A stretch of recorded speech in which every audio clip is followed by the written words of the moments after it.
welcome everyone to another video. This is only the second discussion video actually on the channel, but this is for the October buddy read of Shadow and Claw. I'm Liam, of course, aka Himvar.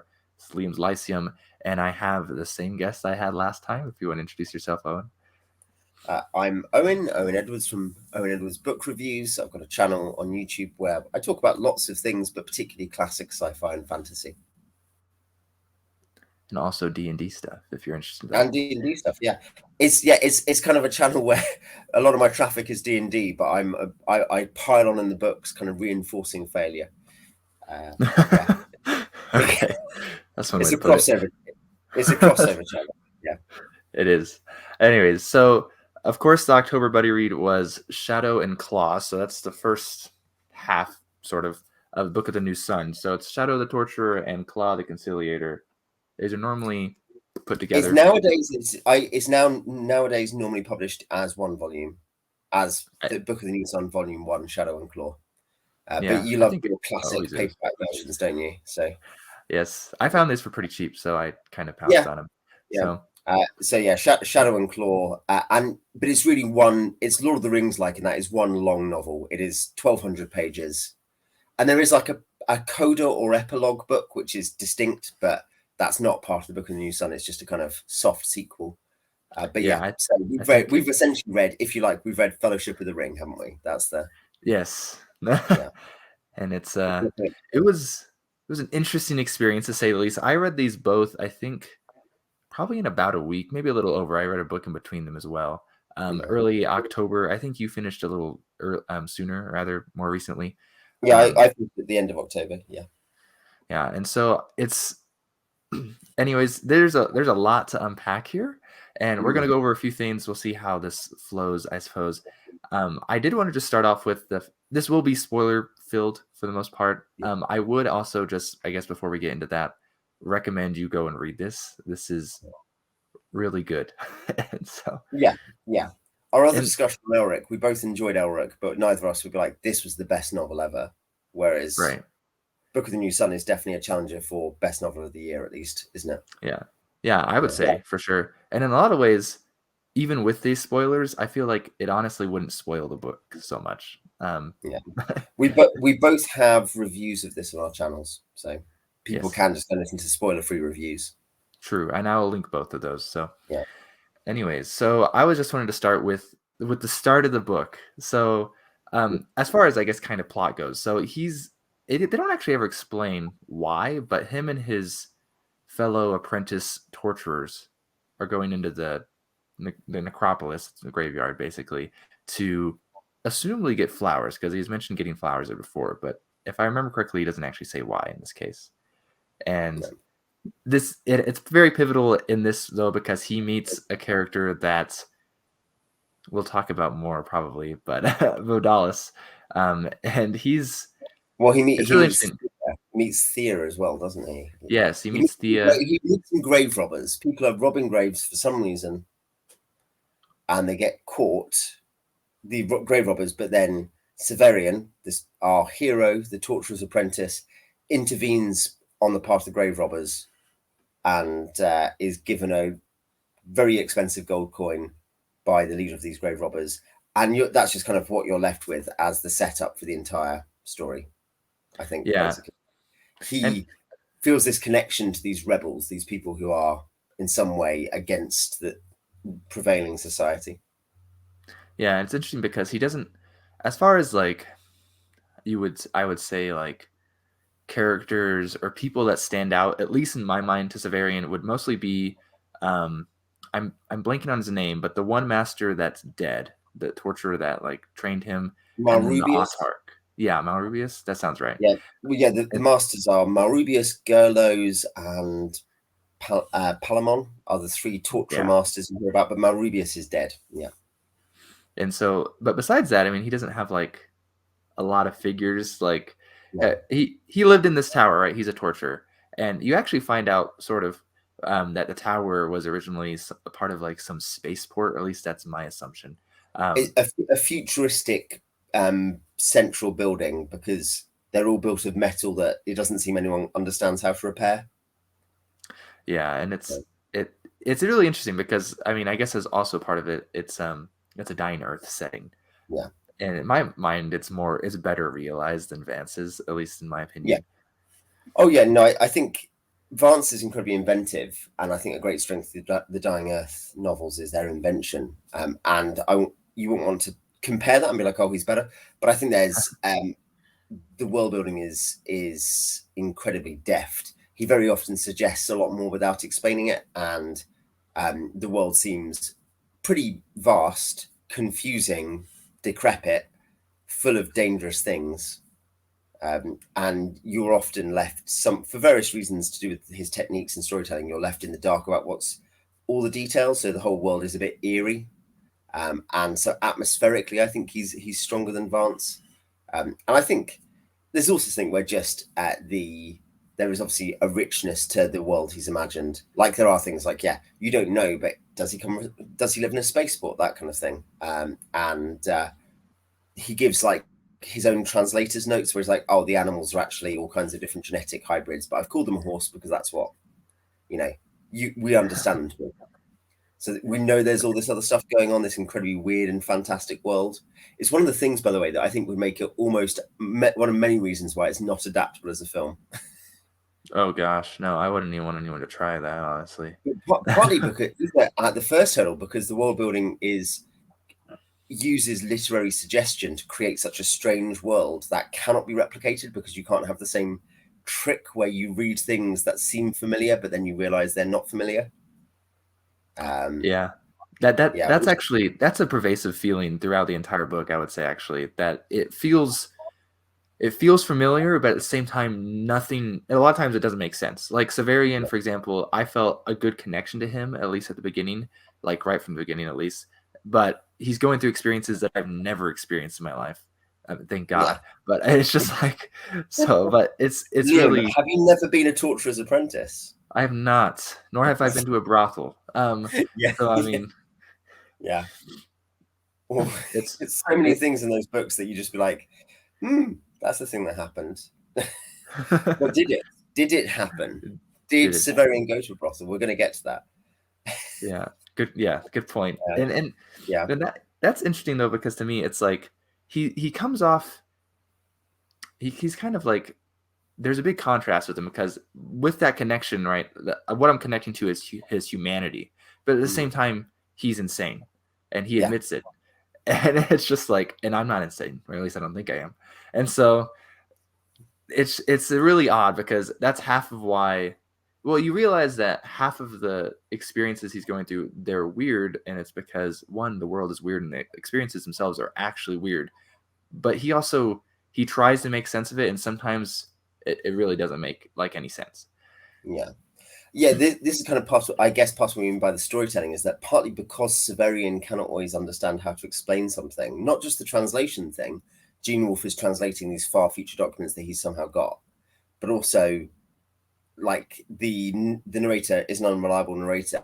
But partly what that means is he can't always explain to his audience why something is the way it is, or who. And this comes up in so many ways, but it's part of a thing where something seems familiar and then is defamiliarized. And one way this works, I think, is by pastiche of which isn't parody. Pastiche is often a perfectly positive thing, but of other earlier pulp authors. There's bits of Conan, there's bits of Lovecraft, there's bits of Vance. All of those authors, you feel like there are direct references, I think, at points to parts of their work. But then you're like, but this is nothing like that.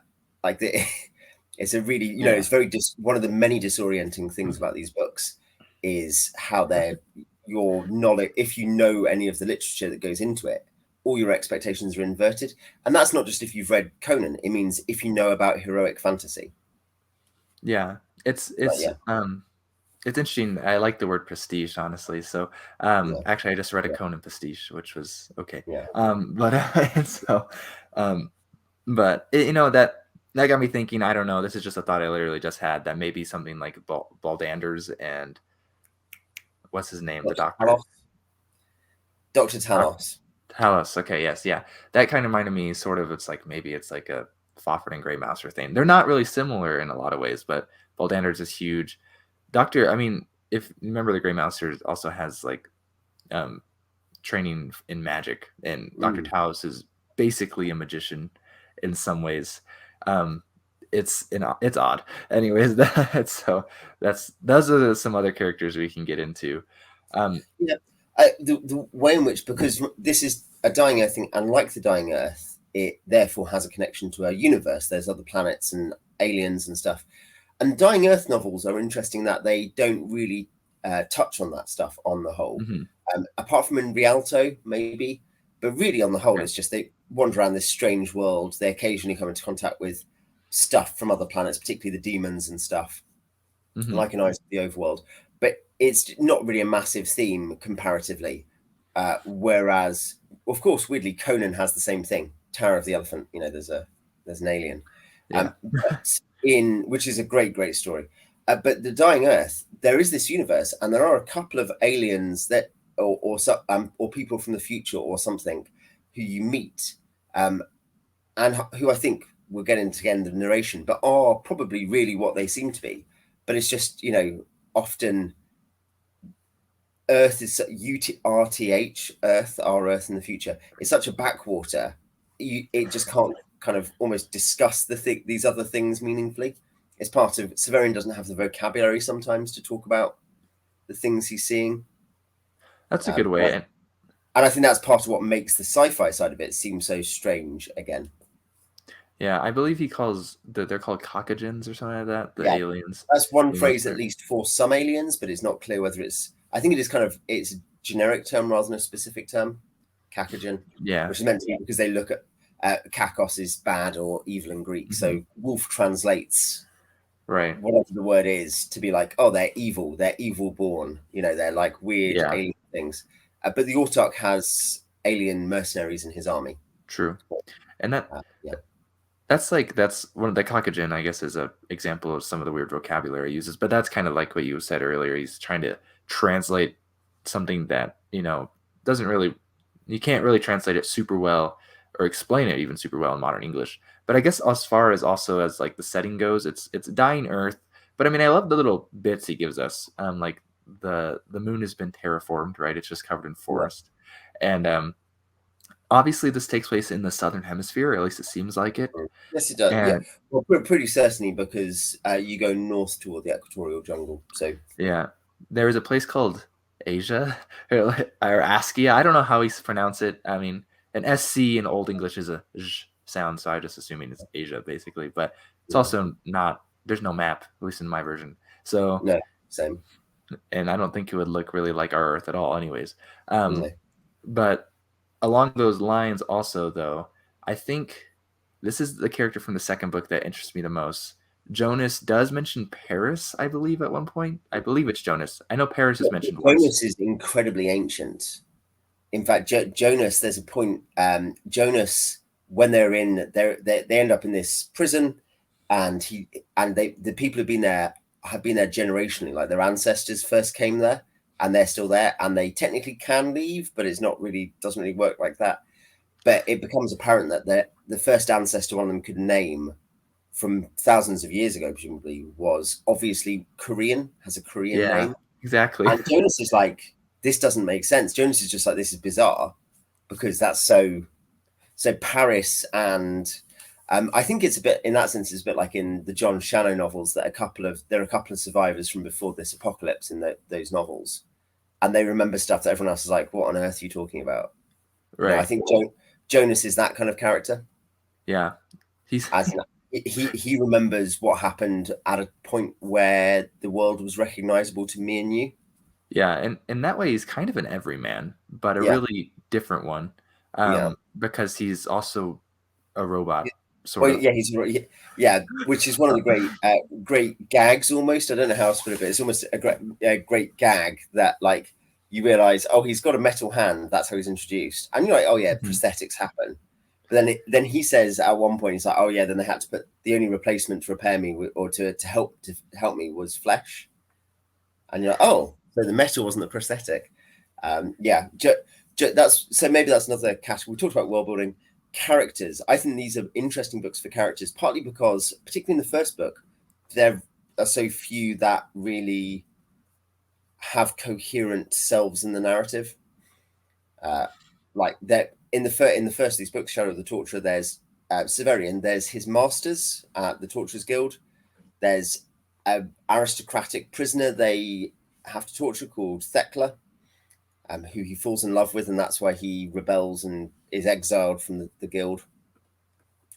But even Thekla is not actually, she becomes deeper later on. She's not actually necessarily super detailed in that first book,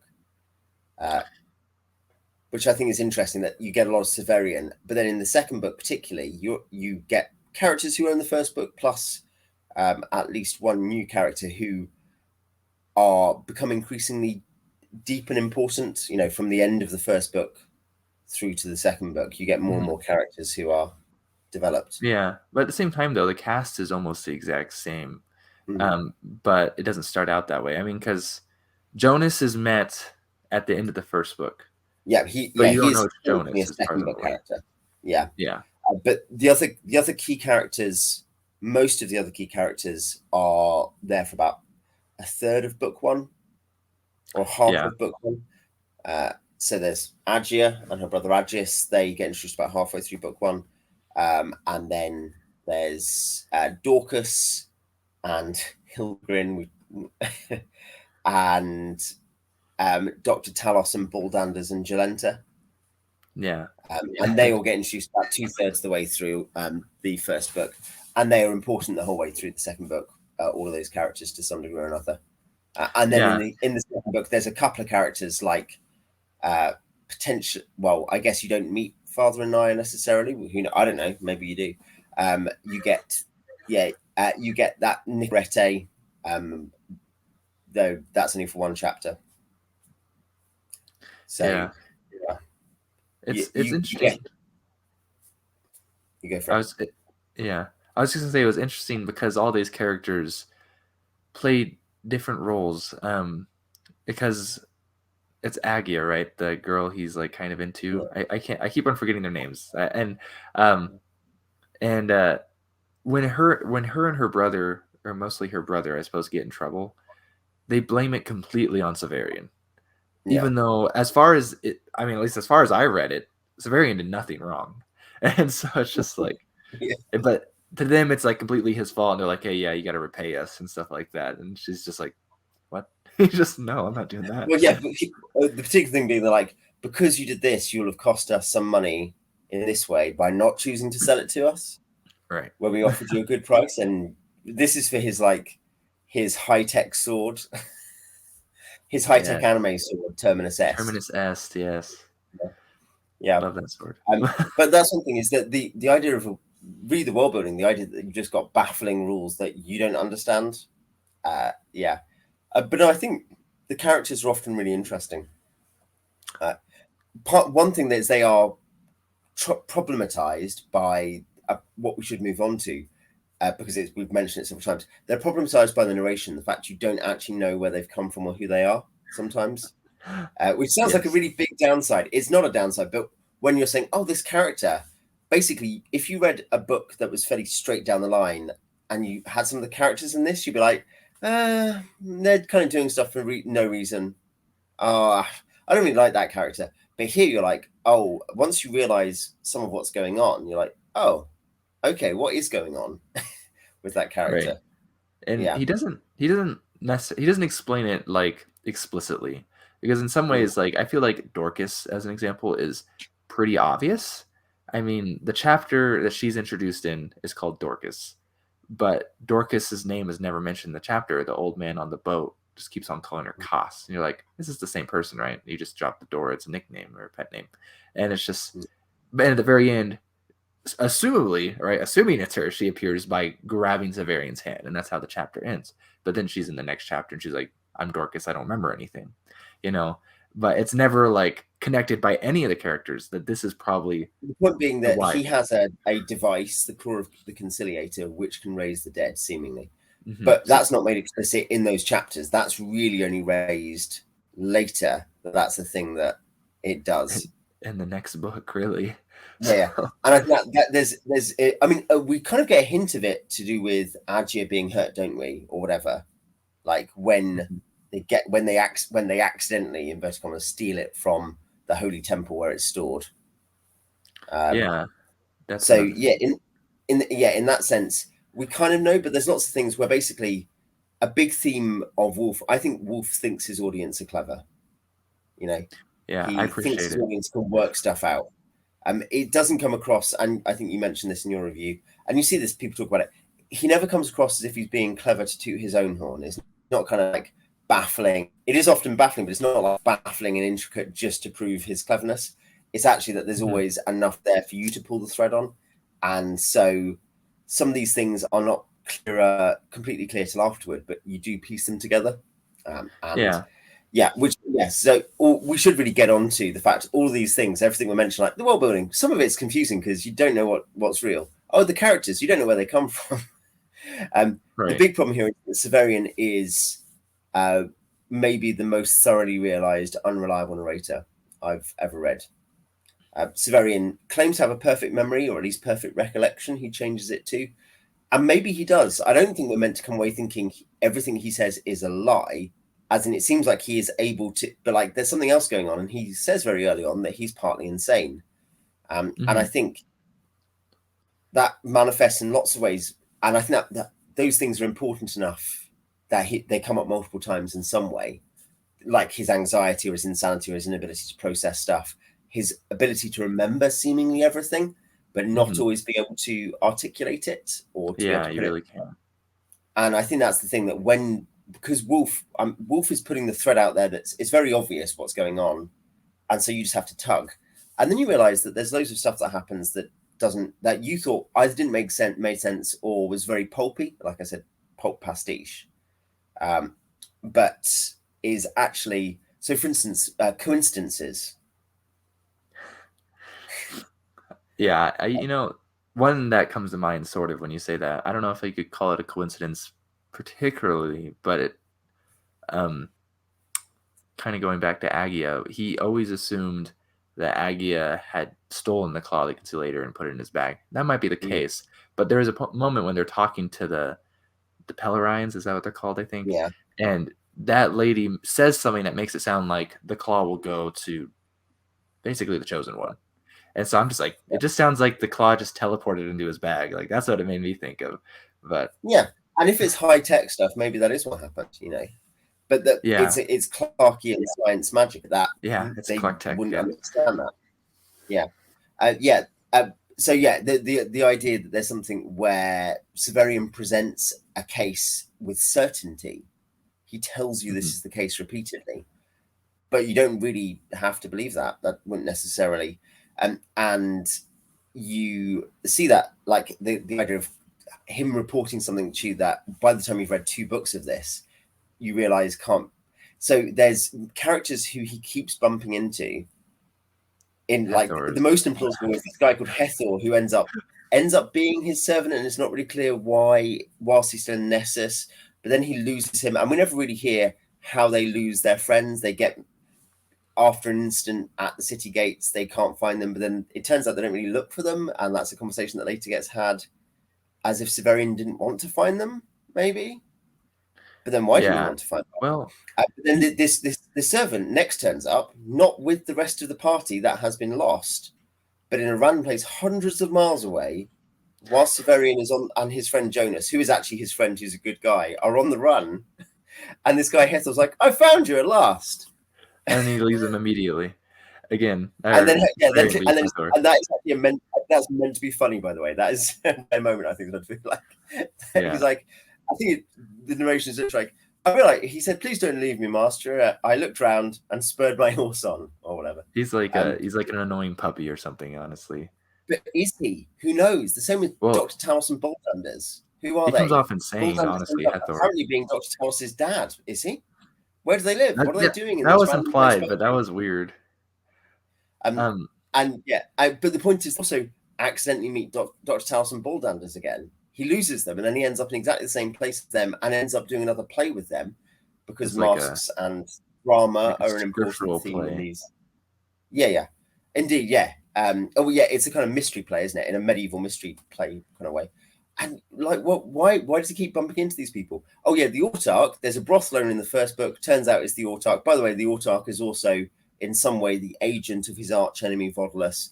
Like, there's all these things that just cannot actually be the case in the way that, even if the Autarch is manipulating all these things and it's a kind of O'Brien in 1984 kind of behind the scenes thing, it just can't be what Owen has told you. You know it can't be by the time you reach the end of book 2.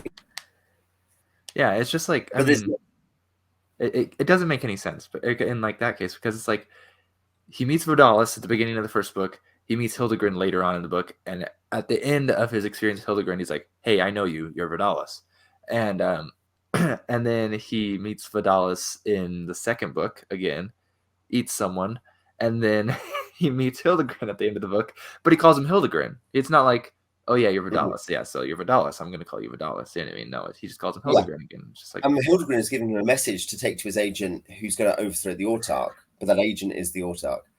yes. Yeah. Well, there's similar things around that where stuff that probably is real. The thing where Vodalus and his lover Thea, Thekla's sister, they have like a black mass, basically, don't they? Like, they have this dark ritual where they all eat, and it becomes apparent they're gonna, and they're even warned by Thea. This is the weird thing. They're warned as if they could get away, but then she doesn't want them to get away. It's not clear.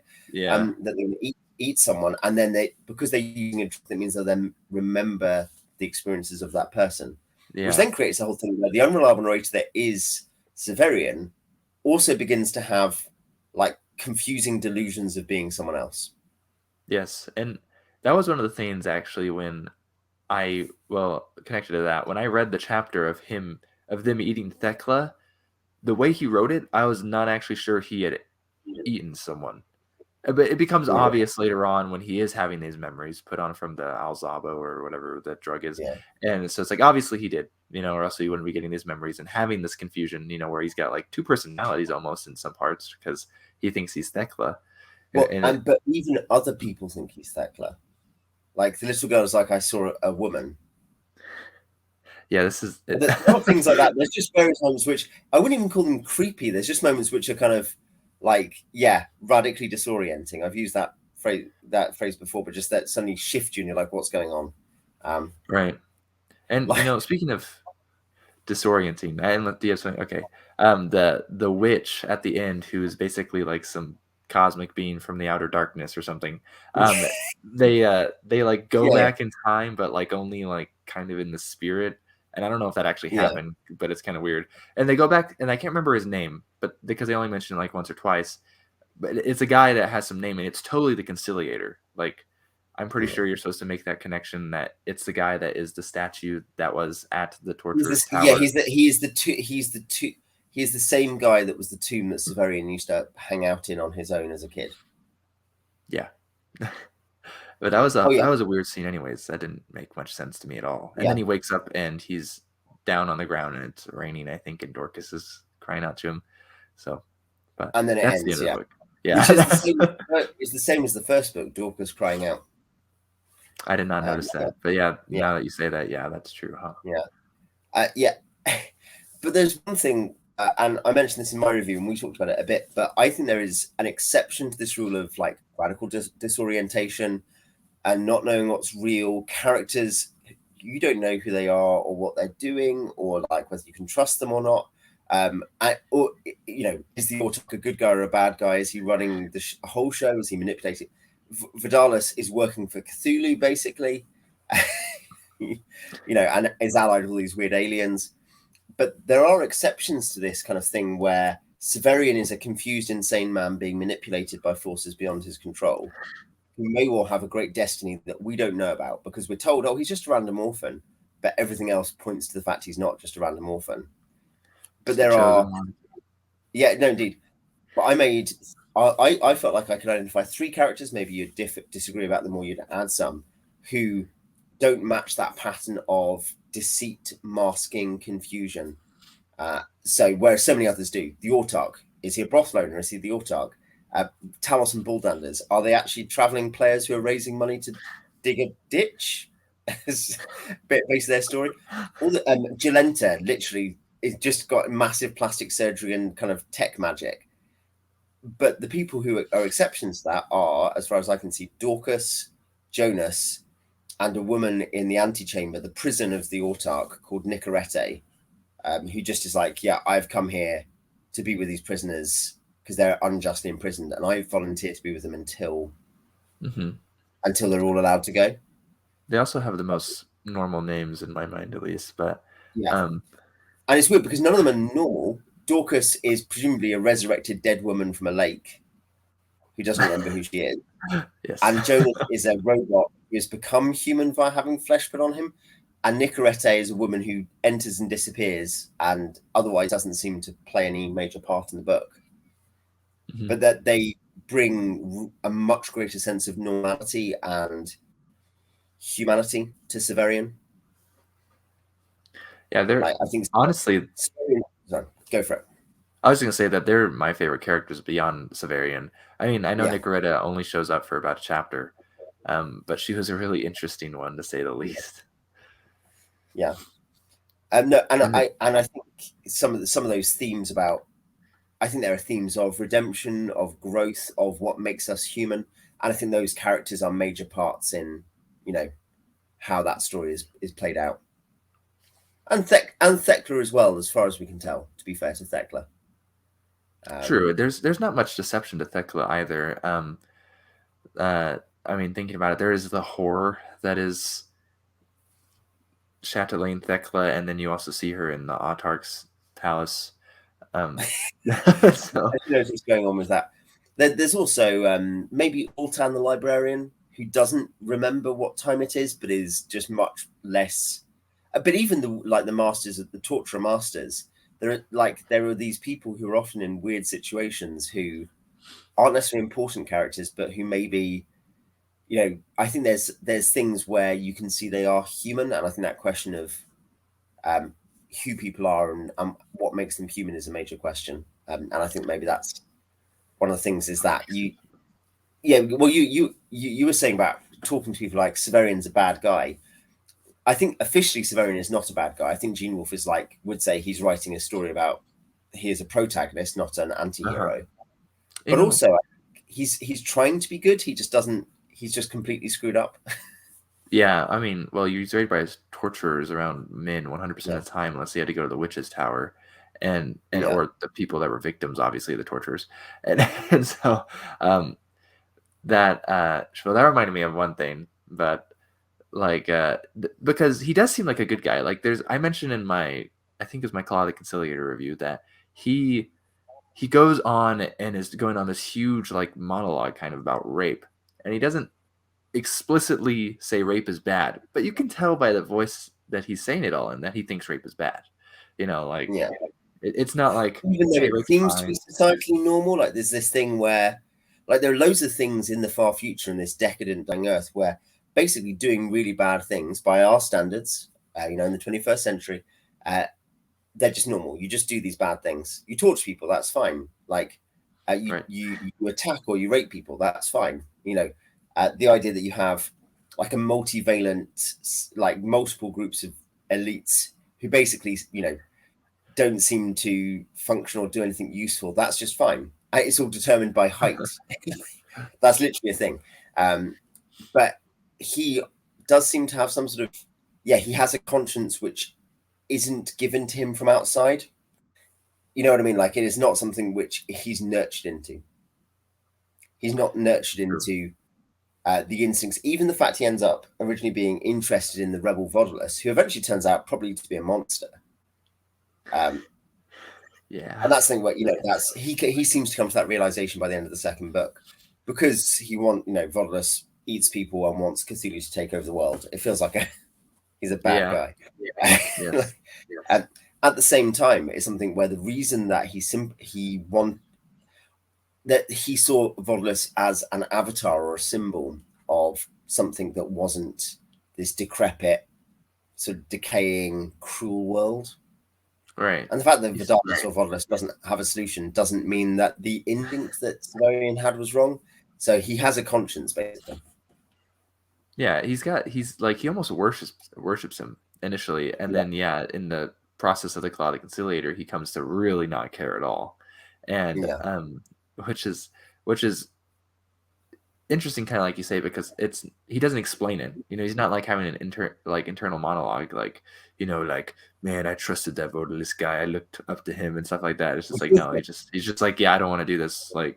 So oh yeah, no, more or less that's what's happens is he's like, I realized I didn't really, and as the reader, this again, Wolfe doesn't handhold with the internal monologue. You as a reader realize the things that have led him to suddenly be a bit like, I don't really want to do this anymore. mm-hmm. Yeah.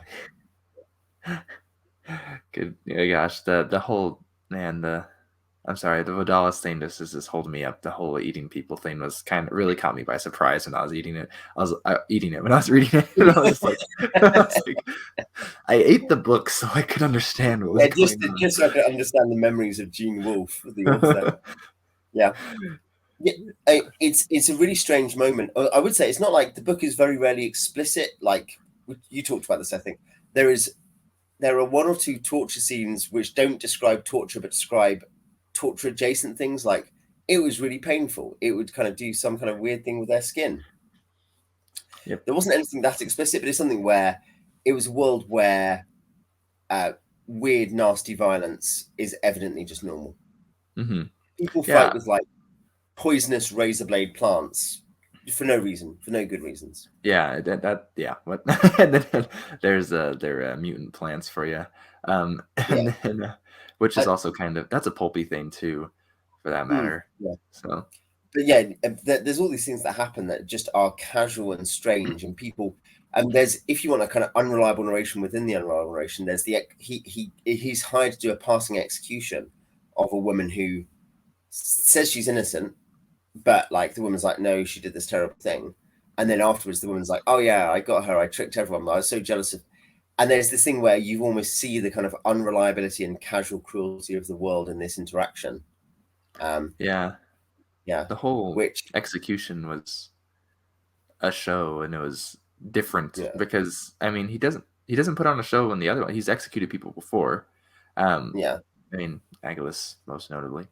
And so, and then also along those lines, it's I mentioned in my review specifically that the torture, I mean, like, I guess you could, I mean, maybe you would trigger someone, or something like that, but like, because I saw a review that's like, oh, there's torture early in this book, and so I put it down. I was like, there's like hardly, like, they're like just like casually explaining like what this instrument does, and he's like, oh, but don't worry, we're gonna use it. I actually talked about it when I reviewed Lies of Lochmora and The Blade itself.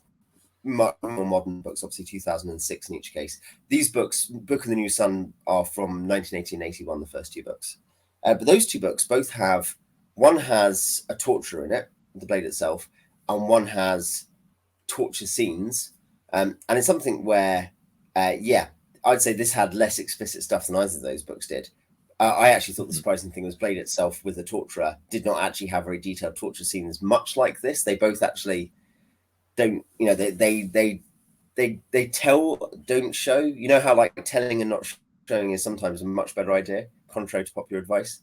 And I think they do that quite well in I think in Blade itself and here. In fact, the torturers, it's all weird, baroque, scary, creepy. It just is. You don't need to have the detail. Yeah. In that sense, it is effective torture. I think that's more of I think kind of like you said, against popular belief, but also it happens more in older writing, it seemed like. Also, like, for example, I guess there's a big difference between like Sword and Sorcery and Grimdark, is that like, well, in Grimdark you'll have like gruesome, they'll describe it for you, these people hate society. Sword and Sorcery, they'll be like, yeah, it's pretty gruesome, he just chopped off his head, but that's literally all he tells you. And they don't hate society, they just literally don't give a flying crap about society in a lot of cases. Well, no, indeed, you certainly see with lots of heroes in pulp. So Kugel, who's an anti-hero, I guess technically, Conan, who's definitely a protagonist hero, and Imaro by Charles Saunders, even people like Solomon Kane, who you might be like, oh, he's quite a moral figure because he's like a Puritan or whatever. None of them, they're all essentially autarkic, ironically here. They're all autarkic figures who don't really kind of naturally gel into the society around them. And in that sense, Severian is a pastiche of them. Like, yeah, he really stands out. And people don't trust him either, at least in Nessus initially. I mean, which is funny because later on he kind of becomes famous, like, "Hey, look, a Carnifex, yay!" And so it's just like, and then, but initially everyone's like, "Oh there is no." again. I think this is meant Wolfian humor is you're out of the boondock, and just people like, "Ooh!" off with a magical sword, like, and it's a show.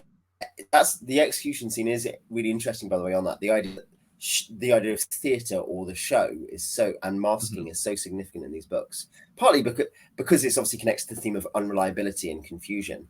But there's this woman who he feels really sorry for, but he's also kind of excited to be executing, and it's kind of, this is part of the whole is he good or is he bad thing, that you're like, well, he has a social training. There's a nature versus nurture thing, put it that way. His nurture says that this is great and it should be entertaining, but his nature has pity. Yeah, and in some ways, I was gonna say, in some ways, it's not even that surprising that they make it like a show out of the execution, because I mean, even in our world, gladiators. I mean, this is a little different because one's helpless, but but he's also just kind of like, I'm trying to make money. But I think later he's just near the end of the book, he's like, no, I don't want lions was something else the Romans did as well, isn't it? I think the idea that it's one of those kind of hard facts of human existence is that casual public cruelty is the norm rather than the exception.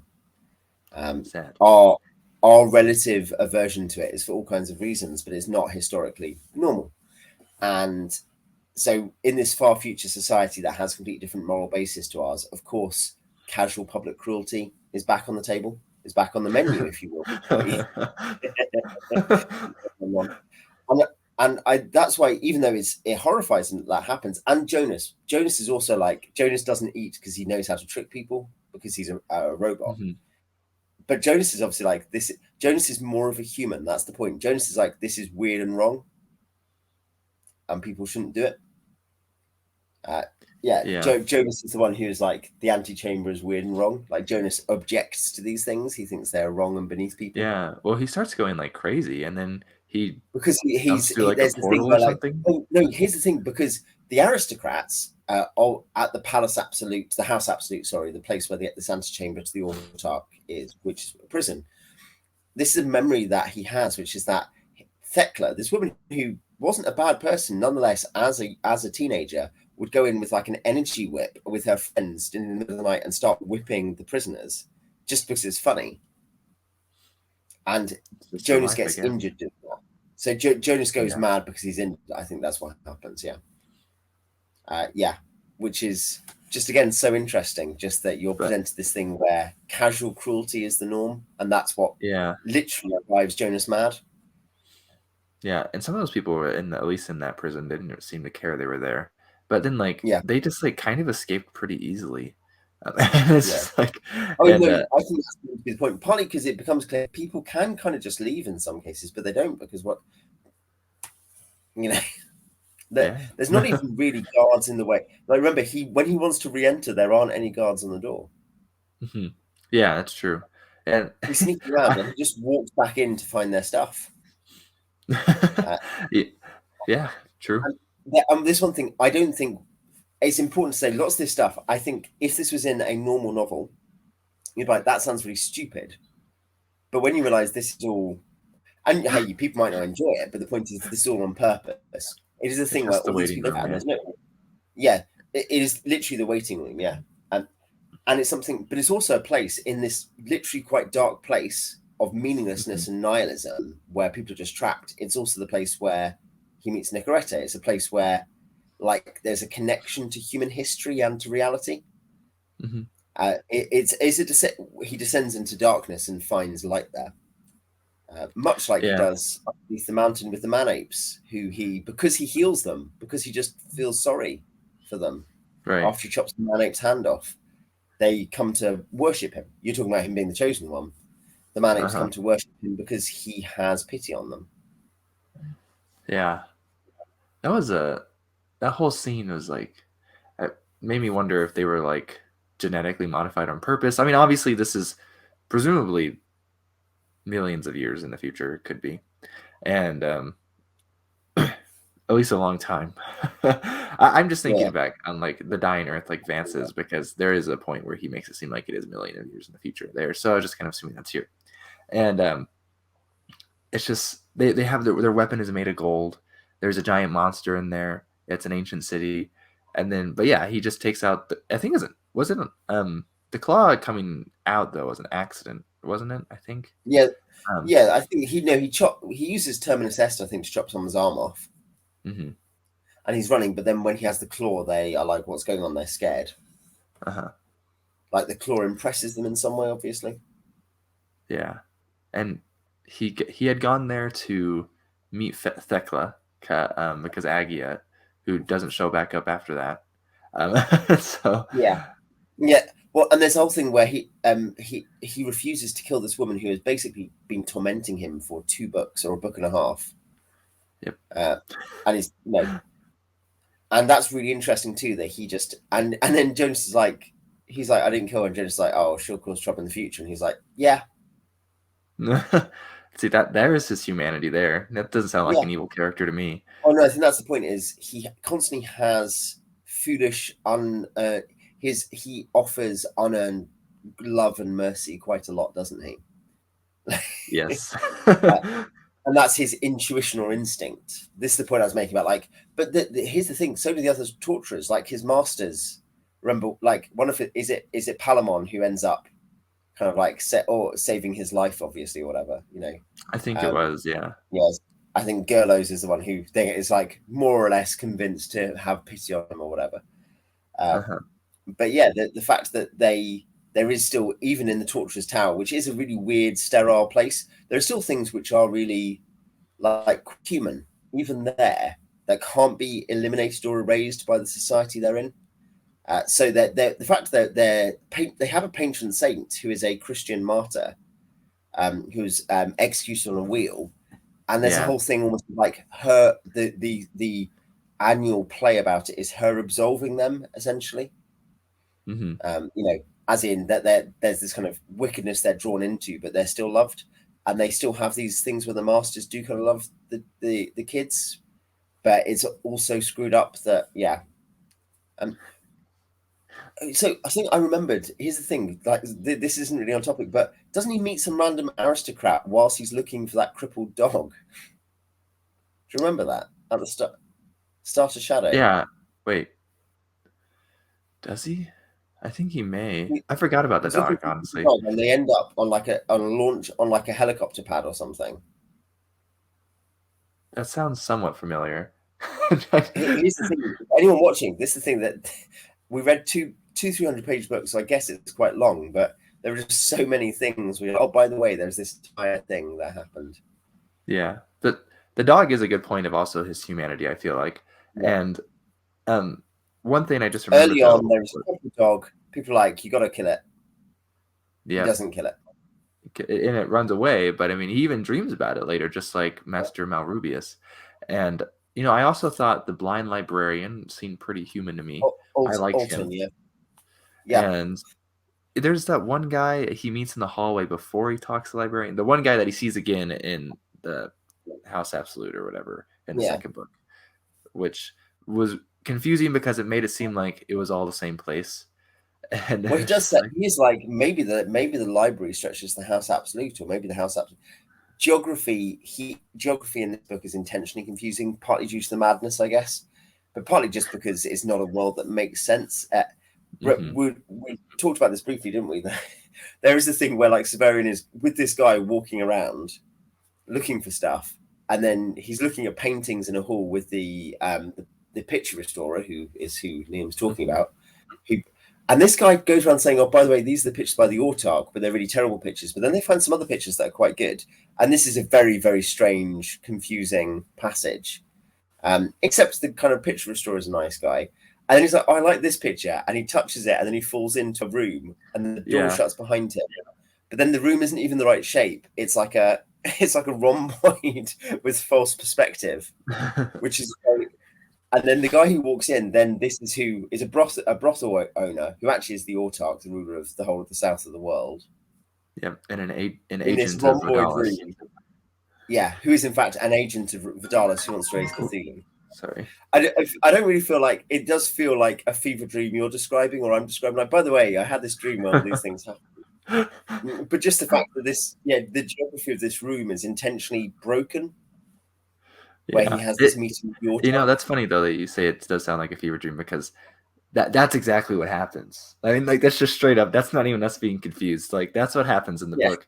And that's why, I had the feeling both times when I finished these books that I was kind of waking up from a dream, because I was just like, I'm not exactly sure what just happened in a lot of cases. Or even if I do know what happened, it didn't make any sense. So, like, oh yeah. But it's something where I think the point is there is deep pattern that is really obviously there, and becomes more obvious the longer the books go on. By the end of book 2, the patterns are like they're straining underneath the surface, and you're like, I'm so close to getting what's going on here. And I think that's what makes them such compelling books, is there is so much going on that you begin to see it come together, like the mystery comes together. I'm trying to think what other equivalent I could think of that does a similar thing. There's stuff Mythico Wood, which you have read, has a similar thing of like, is baffling, confusing, and then things slowly kind of emerge from the woodwork in that case. And like, I think that's a really interesting book. Incidentally, we could definitely talk about sometime. We could talk about that cycle. But yeah, I think the fact that you can see the pattern emerging from the confusion. Lord of Light by Roger Zelazny, pretty similar. I just found a hard copy of that, but but you have to what you think about it. And so I guess that's the thing. That's what makes it so satisfying so far, is that there is such depth to it, and there is such kind of almost effortlessness in creating this baffling world that you want to dig into and scrape into. And I think that's something where, look, basically, I think lots of good authors, great authors and good authors, don't provide that. A few authors like Tolkien provides that, of this world where but it's a very different experience. Tolkien isn't like psychedelic. True. But yeah, I think that there's very few authors who give that much depth, where you're just like, there is so much to the world. And I think one thing I'd say is that it's a book which, to use highfalutin language, it is an existential book. I think it does present, in a way that I think it's very hard to articulate, some kind of existential challenge to the reader. It's a book that I think, if you are taking it seriously, can't help perhaps but leave you thinking. I don't know how many books I finish and I'm thinking about deeply afterward. Right. Mythico Wood, I did.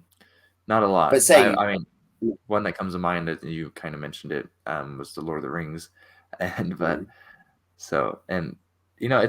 really eager. I probably honestly would have read The Sword of the Lictor in October, but I was waiting for you. I didn't want to have read that while we were having this discussion, just so I don't get all jumbled. But I'm super eager to finish the next 2 books, or the second half of the Book of the New Sun, just to see like where it goes. I mean, that pattern, how it plays out. And I think it'll be interesting to see how I feel after I finish it, because like, as I finish the first half, I've thought a lot about it. I think about it a lot still, you know what I mean? And it's just, to me, it's nice. I mean, it's nice that it gives me something to think about, and it gives me good things to think about too. I'm not just sitting here like, what kind of, like, was he on acid when he wrote this? I'm not like thinking. This is the distinction I'd make, is that I read Brandon Sanderson, I'm like, man, cool fan theories. Oh yeah, do you think that character's going to do that? Or, oh, what's going to happen next in this part of the world? That's really fun. But this isn't like that kind of fun, is it? Like, it's not kind of fan theory fun. I mean, you could fan theorize in terms of, oh, is Severian mad? Is he the chosen one? Is he the Autarch already? Or, whatever else. I'm not really sure that's not even really the stuff that goes through my mind. It kind of is there, but it's also this deeper stuff about like, why? Like, kind of, and what does this relationship mean? And like, isn't it weird that Jonas is more human than all the humans you meet? Yeah. I think it'll why be did a random woman who you don't know anything else about just decide to go and enter hell to be with the prisoners who are in darkness. True. They're not normal post fantasy or sci-fi reading questions. I guess you get big question stuff in lots of sci-fi, but it's much deeper emotionally than that, I think. Yeah, and it's I don't think, I mean, well, obviously I feel like based off discussion, it's not direct. I mean, like, he's not saying like, hey, this is how it all is. I mean, like, he wants you to think about it, I think, and he wants you to get something from it. You know what I mean? If you're just gonna go in here and want some popcorn, this isn't it at all. And I mean, you could even read the plot of these first two books is pretty nominal. Like, it's a picaresque. If you're summing up in that way, you'd have to like, oh, it's just like Kugel because there's a guy who wanders around, stuff happens to him, it doesn't really matter. Right. You don't really understand what connection it has to anything else. Right. Yeah. Yeah.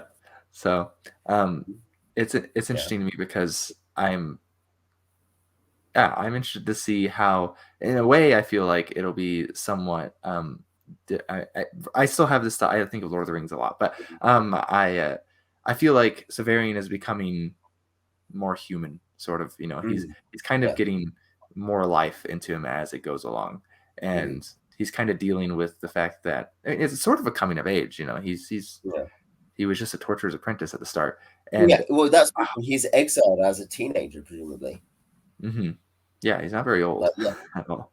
There's no reason to think that he's like 30. He's presumably an 18-year-old, 19-year-old. Wow, now several months out into the world, so maybe his birthdays are never mentioned outside of the Torturer's tower, I don't think.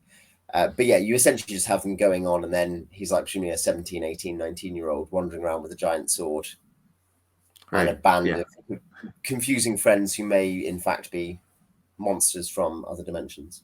True, could be. Good chance. Yeah, it's an open question. Yeah, it's an open question. Are they?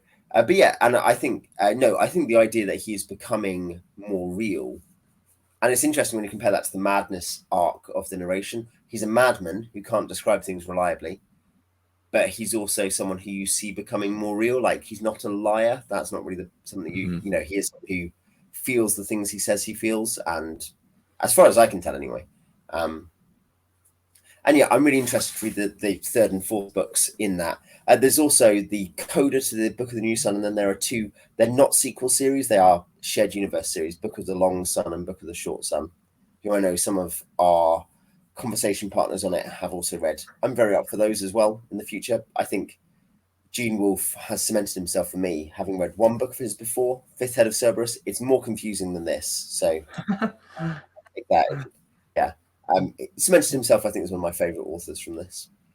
Oh man, yeah. Well, I do actually have to get going, but I do look forward again to completing the Book of the New Sun. And I do hear actually that the coda is kind of something that helps bridge Book of the New Sun with Book of the Long Sun. I don't know how much, of course, but we'll have to see. I mean, I guess I'm sure. I expect we'll get there at this rate, won't we? Yes, I think so. So, well, thanks for having me. Yeah, thanks for joining me. Honestly, I don't get enough book discussion with just about anyone else. So, but anyways, this has been really fun, and I assume we'll have more discussions like this in the future. Yeah, I guess if we're going to read the next stuff in Book of the New Sun, we'll probably discuss that at the time as well. Yeah, it'd be good to do. But thanks for joining me. This is, again, of course, been Liam with Liam's Lyceum, joined by Owen. Or Owen, is he on the side? Okay. And I'll catch you next time.